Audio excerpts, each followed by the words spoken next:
I don't count my reps anymore. Now, I'm not saying that counting reps is bad, but I've shifted my perception about caring about, the quantitative aspect of it, the number of it. And now I focus more on the qualitative aspect of it. How does it feel?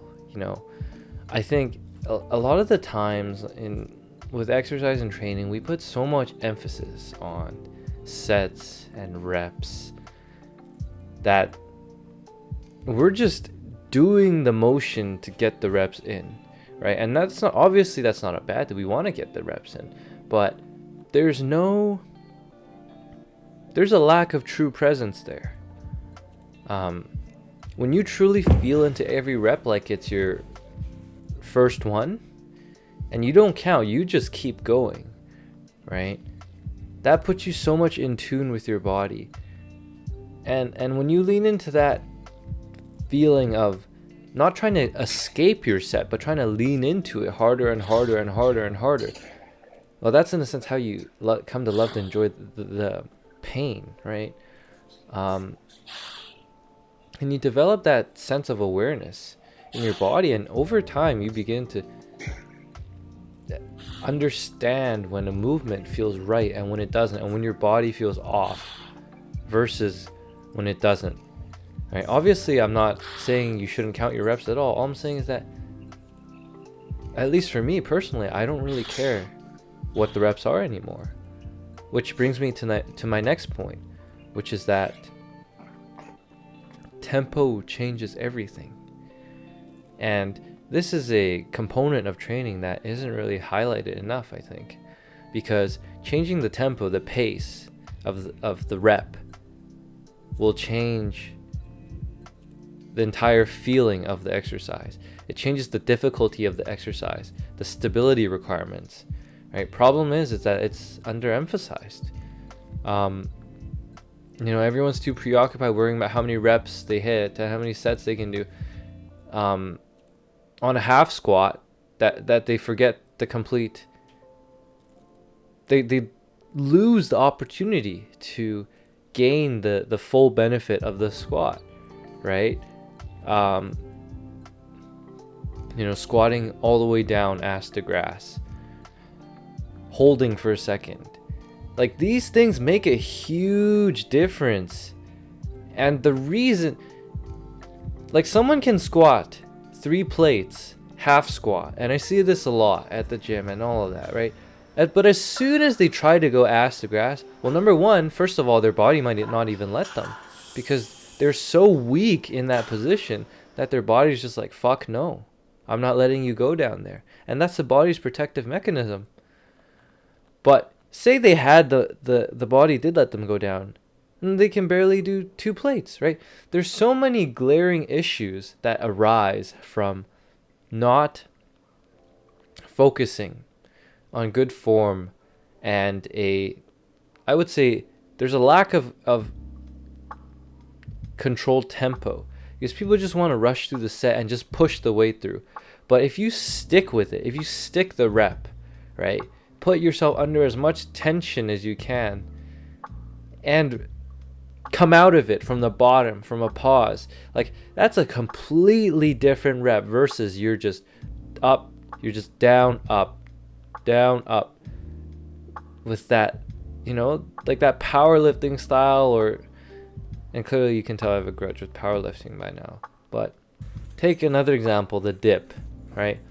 A lot of people, they kind of just do the dip with half reps. They don't lock the elbow at the top, and they don't go all the way down either.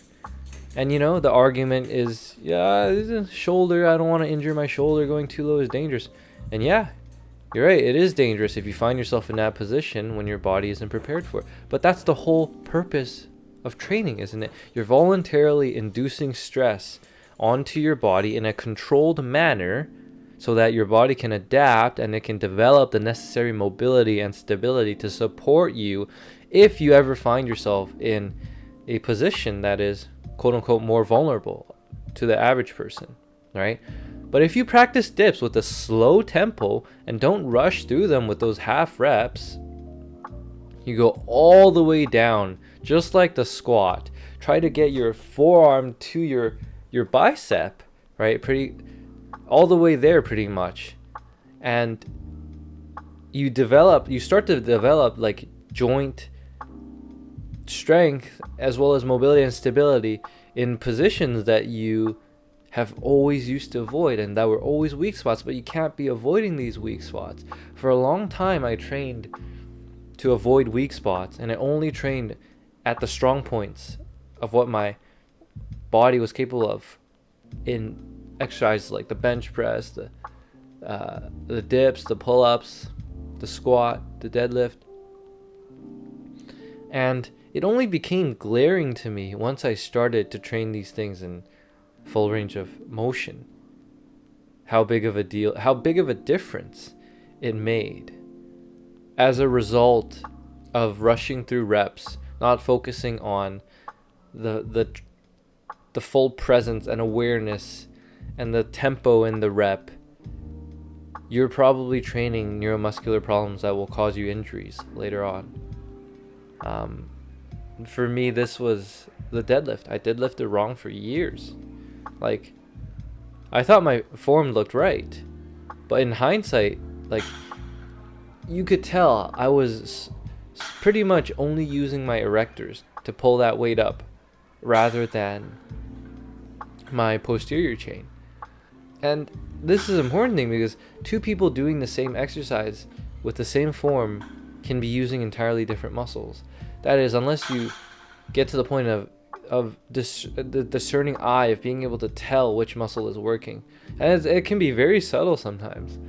But basically, I deadlifted wrong for years, and something always felt off, but I couldn't quite figure it out. My quads and my erectors were so overly dominant that literally my hamstrings and glutes, like, I didn't feel them. So this goes back to the importance of paying attention and to the tempo and to the feel and being fully present in your rep, right? Because when you're just lifting to get the weight up, that's when you're developing shitty patterns. Basically, the wrong muscles are working in order to pull that weight up. And when I was solely focused on hitting PRs and all that jazz without actually paying attention to what I was doing, that's essentially what I was doing. Lifting is as much, if not more, of a spiritual journey than it is a physical one. I went from using my body as a vehicle to get what I wanted, lean, muscular, I wanted to lift heavy ass weight, to becoming something that I became more in tune with by listening more deeply to it. And the weight and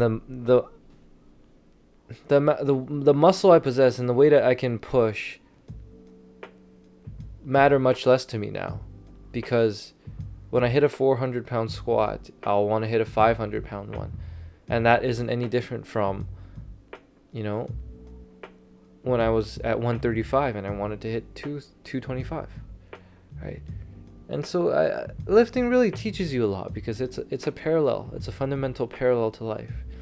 You run around and around in this hedonic treadmill until one day you realize that contentment you will never achieve from external means, only internally from within. And so I hope you find self-awareness in your training and train on. All right, goodbye, friends.